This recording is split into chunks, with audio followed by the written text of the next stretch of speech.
Hey everyone, this is Dakota Adney for AEtuts.com, and today I'm going to do a quick tutorial on how I did this effect right here, where there's an audience, and they're all the same guy, as you can see, and there's depth between the people, the characters, there's perspective within the room, and the great thing about this is, this was all done in After Effects. There's no need for any fancy 3D tracking software or 3D modeling or anything. It's all done just 2D tracking in After Effects.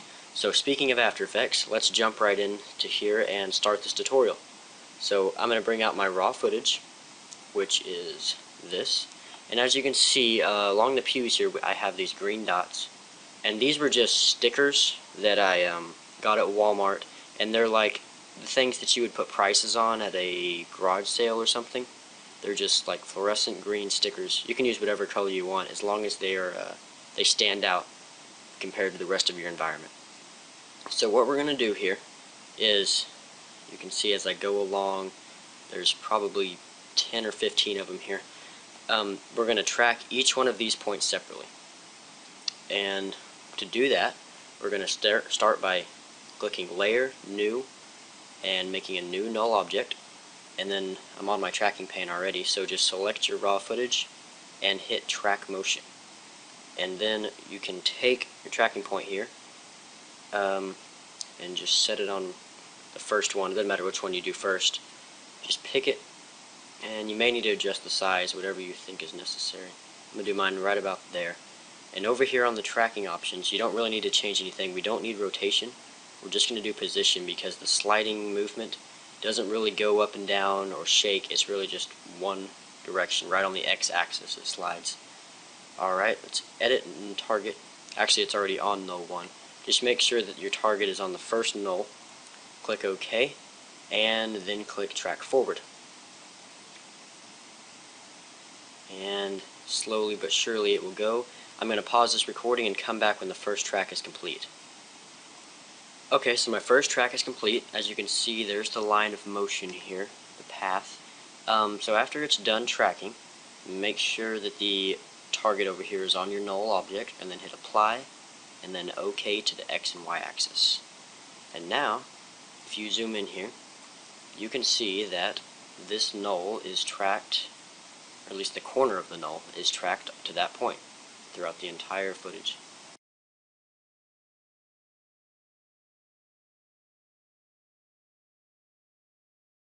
So what we need to do, this is the time consuming part, is we're going to have to do this to each one of our points.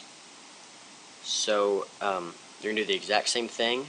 We're going to create another null object, null 2, hit track motion again, and then make sure the edit target is placed on null 2, which you can see it is right here. And then I'll just select this one, and then track forward. Okay, I'm back, and we are almost done with this second null object being tracked. And I came back at this point because we're about to come to a problem. As you can see here, we're only halfway through the footage, and this track is almost off the edge of the screen here, or at least the tracking point is. So what we're going to do is you're going to track each frame until you get to the very edge. I actually have a little bit to go here, but you track until it's just about to go off the edge of the screen. Because when it goes off, you're going to lose your tracking point, and After Effects won't be able to track it anymore. And right about there. And then you're just going to leave it at that and apply this tracking information to null 2. We'll fix the rest of it as it goes off the edge a little bit later in the tutorial. So I'll hit apply and OK. And now you can see that we have 2. We have this first null attached to that point, and then the second null attached to this point. And we are going to have to do the same thing, unfortunately, for each of our tracking points, wherever our people are going to sit. So I'm going to hit New, Null Object, again. You guys probably have this down by now, but Null Object, select your raw footage, hit Track, make sure it's on null 3, and then I'll select this one. and track forward. And this one won't take very long since it's almost on the edge of the thing. We will just stop it right about there and hit apply. Now we have 3 here. Okay, I tell you what, I'm going to track all of my points here, and I'll resume the tutorial once I have all my null objects tracked. Okay, that took a while, but I'm back, and I have all, let's see, we have 12 of them actually, total. 12 null objects, and they're all tracked to their respective tracking points within the scene. Except for this one over here I just left because it's almost to the edge, and I think we can just eyeball it because we just have just a few inches over here that we're going to need to position, and then we're good to go. So the next thing we're going to need to do is actually add the people. So let me come over here. Sorry, I'm a bit cluttered. Let me grab my reference shot that I used. Here is what I used for the people, the characters. I have this shot right here, and it's actually just a short little video clip that I just take a freeze frame of. Solo that. Now you could take a lot more time on this and put a portable green screen in front of your character if you want them to actually be moving or something, but I got a little bit lazy and just took this footage and then took a freeze frame of it and then drag it out to the full length of the raw footage, so he's just stuck there. Okay, and then we're going to have to mask out our guy here. So I'm just going to do a quick mask for this tutorial.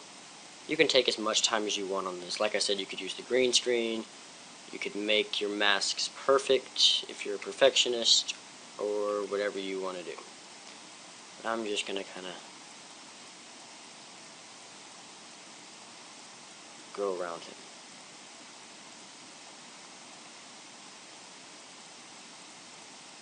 And then when you get down here by the pew, you want to make sure that you get this shadow that he is.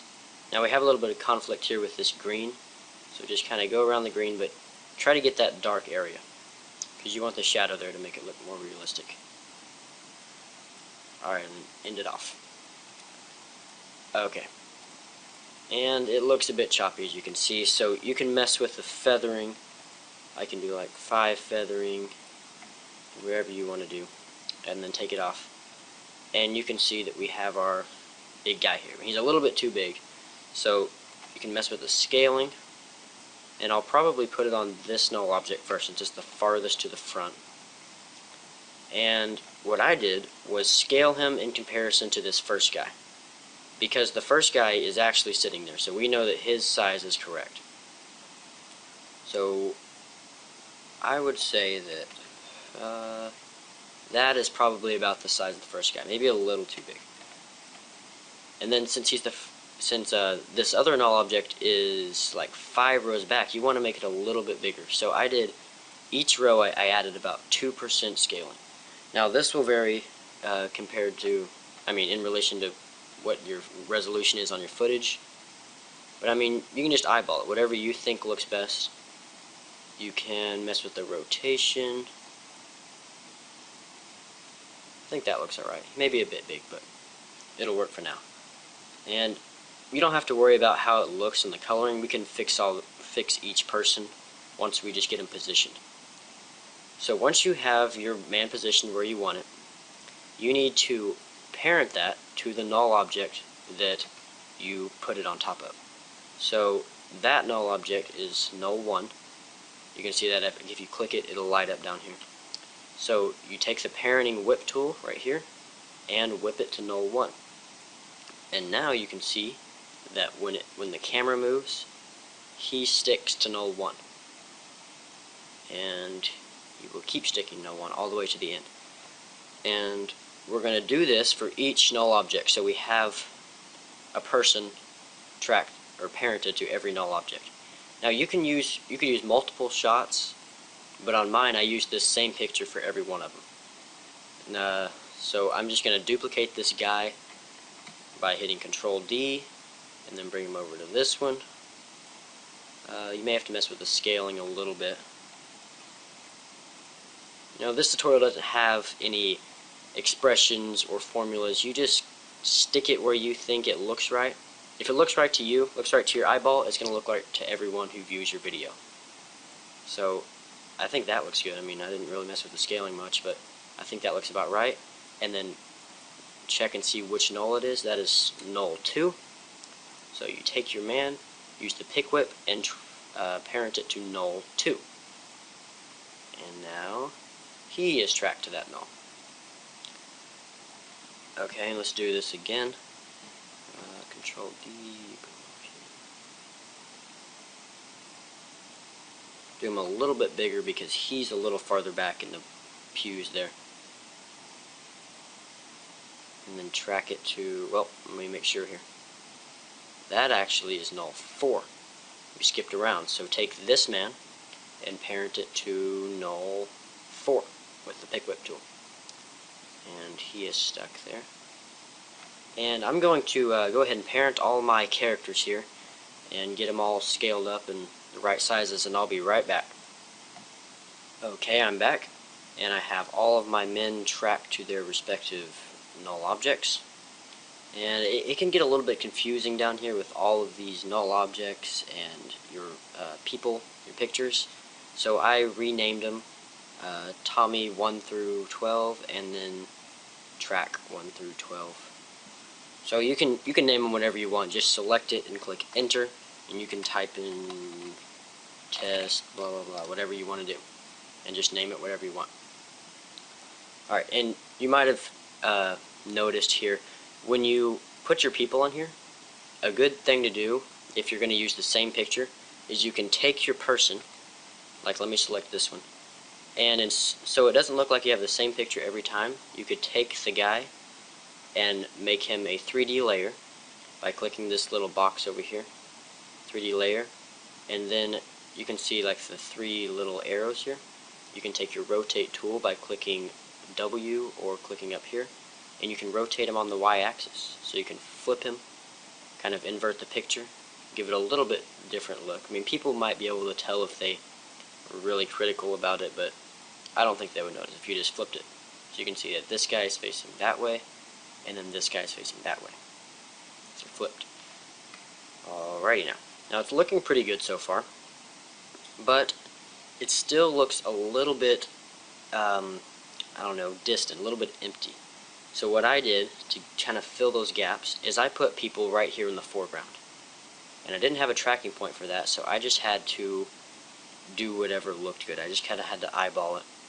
And so I said maybe after about 2 seconds into the footage, we should pass a guy that's really close. So I just duplicated one of my men here. Let's see. Let me go ahead and duplicate it. I'll just show you guys how I did it. Control D. So we have another one of these guys, just kind of an extra one. And you can unparent it, because we don't need it parented. So over here under the parent thing, where it's parented to null 12, just click none.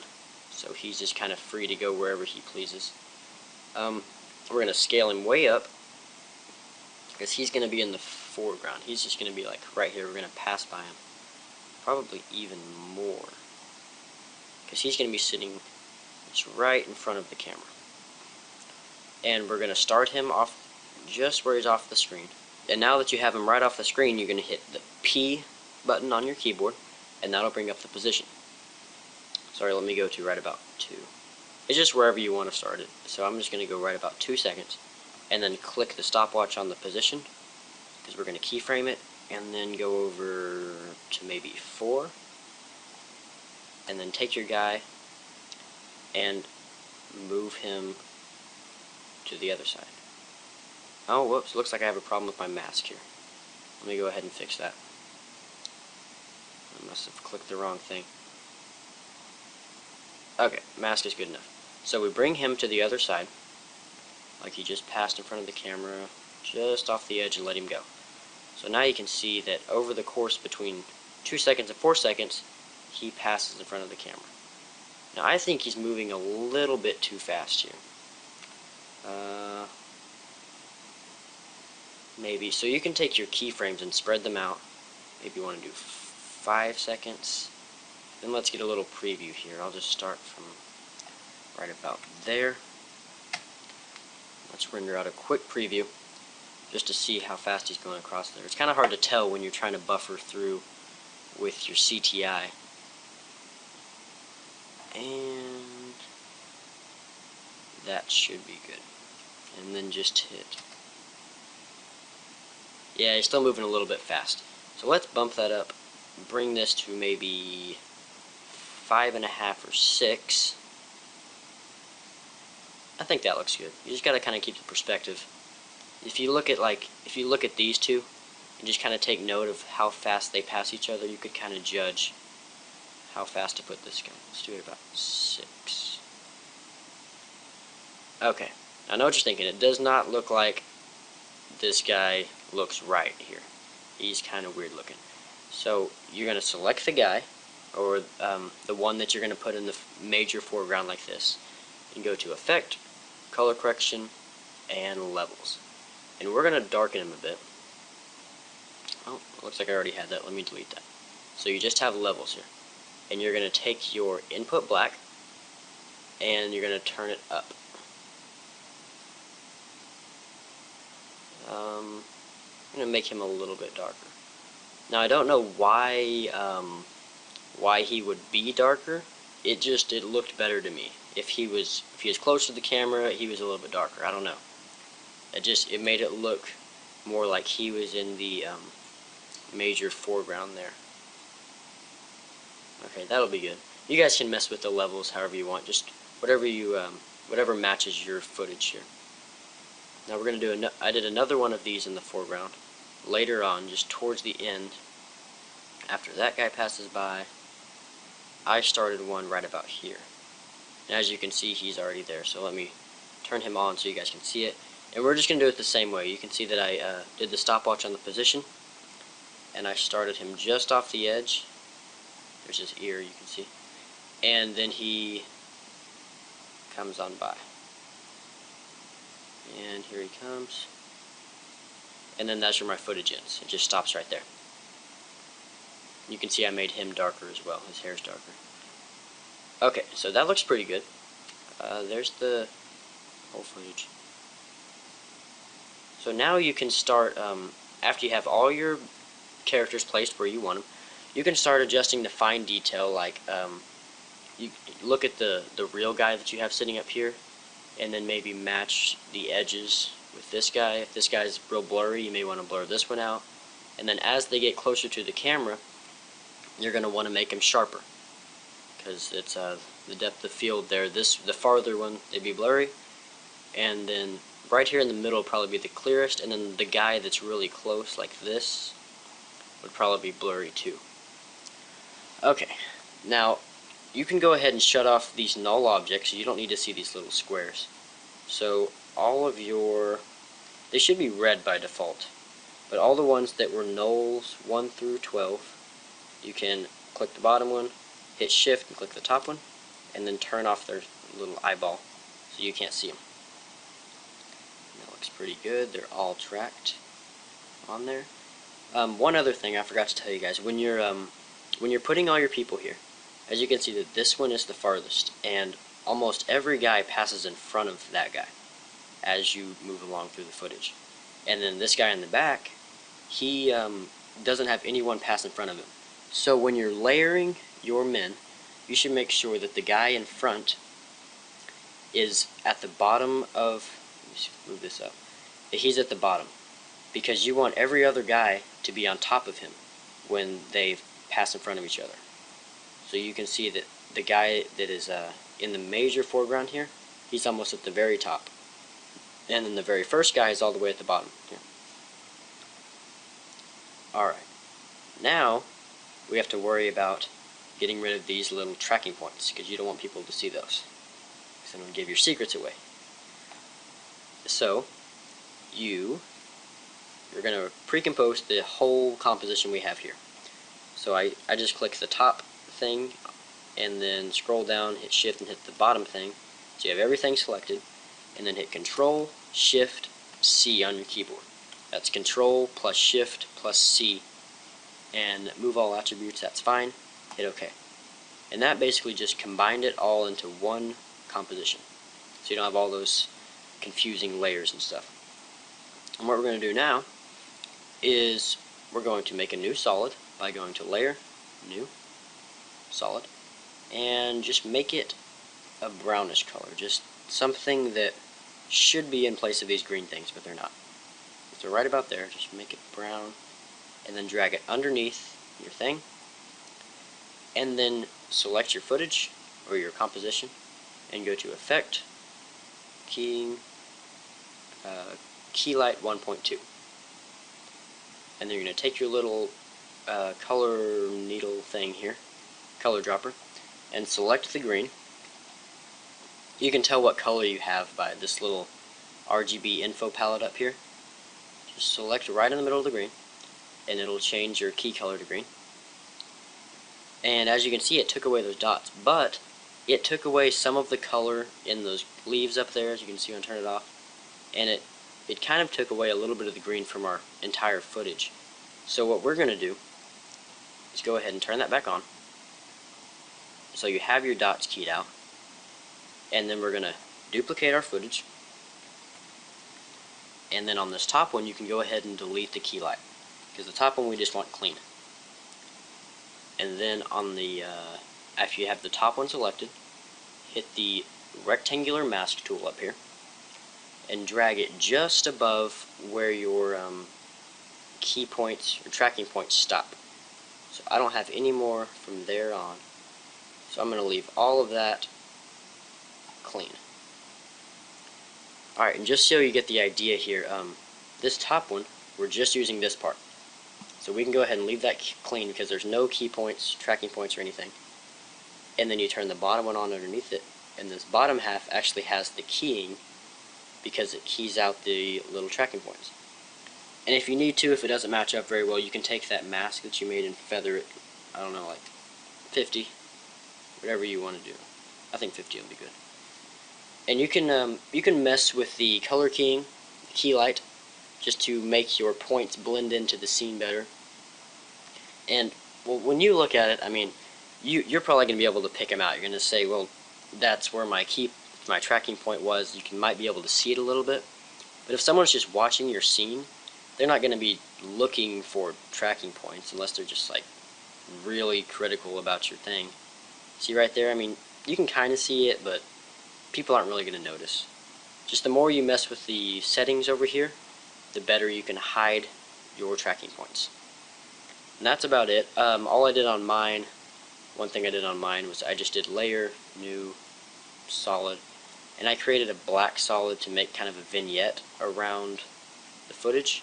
So you select your black solid, and if you hold down the rectangular mask tool, you can select the ellipse mask tool, and then double click it. And then on your mask options down here, make that to subtract, feather it like 500, and then put the opacity of the mask on about 50. And it just adds kind of a soft vignette around the edges. So that's about all there is, guys. And you guys can use this method in any way you'd like. You can come up with millions of creative ways to use this. You don't have to use just an audience in a church. Whatever you want to do. So thanks you guys for watching. This was Dakota Adney for AEtuts.com.